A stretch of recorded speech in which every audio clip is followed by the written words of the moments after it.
Hello there. Today being the third Thursday in November, I thought it would be great fun to look at a Beaujolais, because today is the day that traditionally Beaujolais Nouveau is released. So the first wines of a new vintage available from France normally. I'm not actually looking at a Nouveau. The wine I'm looking at today is a Fleurie. It's a 2020 Fleurie from Joseph Drouhin. But I'm hoping this is a wine that will capture some of the perfume, elegance, freshness and beautiful fruit that you expect to find in a young Beaujolais. So the quality stratification within Beaujolais starts with an AC Beaujolais, which might be labelled as a Nouveau on release. You step up to Beaujolais Village from a more closely defined region to the north of the Beaujolais region, and then there are wines labelled with the names of these individual villages or crus, such as Fleurie. Now Fleurie sits in the middle of these 10 villages, with Moulin-à-Vent to its north, Cheruble bordering it most of the way to the south, and also Morgon slightly bordering with it in the south. The vineyards here face more or less southeast, although there are a number of side valleys, so vineyards will have varying aspects. The soils here are quite particular. There's a pink granite that defines the soils of Fleurie.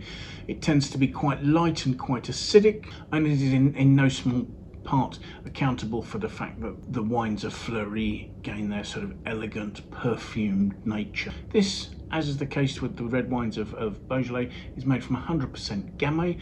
These are vines that are trained on the gobelet system, so individual vines that are head trained, in much in the same way as the Romans would have cultivated vines here centuries ago. Joseph Drouhin are a large and important Burgundy producer founded in Beaune in 1880 by the eponymous Joseph Drouhin. The company aren't simply negociants, they've also over the years amassed quite a large portfolio of some excellent vineyards, some Grand Cru, some Premier Cru, and the wines they make come from throughout Burgundy, from Chablis in the north right the way down through to Beaujolais in the south. And the wines cover the whole quality spectrum available in Burgundy, from simple AC wines through to Grand Cru wines. And the company has a really good reputation for tending to provide really good quality wines in each of these segments. Today, the company is run by 4 siblings, Frédéric, Véronique, Philippe and Laurent, and they are the great-grandchildren of Joseph Drouhin. However, their father, Robert, still takes an interest in the business, although he's handed over control to his children, and in fact these days they're being joined by their children in the business. So there are 3 generations of the family currently involved in running the business. They're very conscientious producers, and in their own vineyards they apply both organic and biodynamic practices to grape growing. 2020 was an attractive vintage. The wines have good colour, they tend to have a rich nose and palate and good concentration. The fruit was picked ripe and in good condition, and this should be an age-worthy vintage. Now, the winemaking notes I've seen for this wine say that both fruit and must are purchased from partner growers. So this is not a wine from Drouhin's own vineyards. They buy the raw materials and make the wines. The grapes here are hand-picked as whole bunches, and the fermentation goes on as what they call semi-carbonic maceration. So you have a combination of whole berries where some of the fermentation goes on within the berry, but this going on within a vat where fruit has been loaded on top of it. Some of the berries will have been crushed, juice will have been given out, and a fermentation will also be going on. The vat will have been filled with CO2 gas to ensure that it's protected from oxidation, so the result should be a lovely soft extraction. Maceration simply goes on for 4 to 10 days depending on the lot, and for aging the wine is simply put into stainless steel tanks, where it will stay really probably just marrying and settling for a period of 10 to 12 months prior to pickling and release. So let's have a look at the wine, shall we?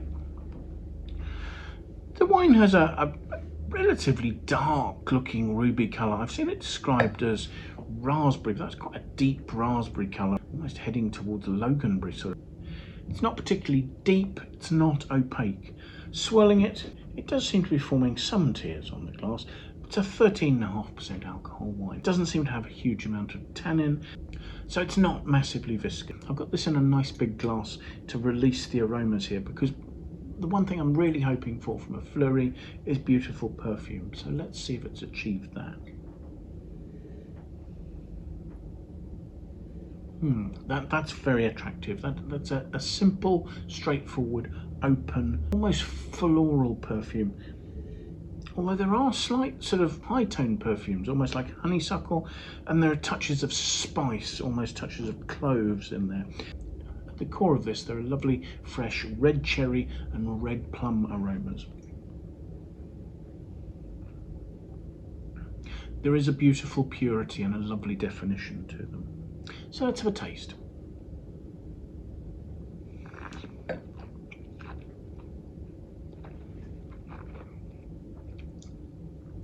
The palate is quite light, it has fine tannins, it has really fresh acidity.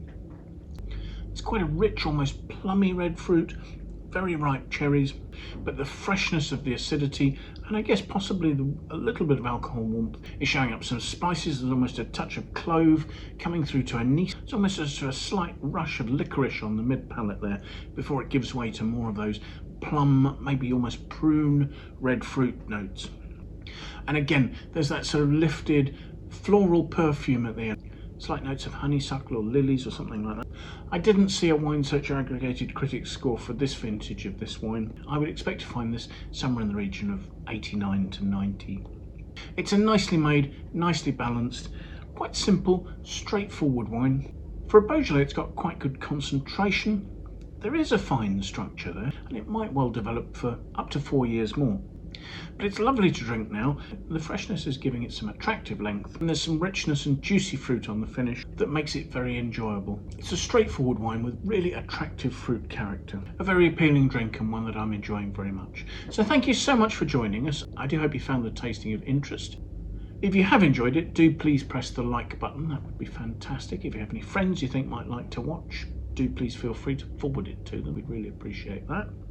If you have any comments, please pop those in the comments box below. That would be really interesting to hear what you think about the wines we're looking at, the tastings we're doing, or anything else that relates to that.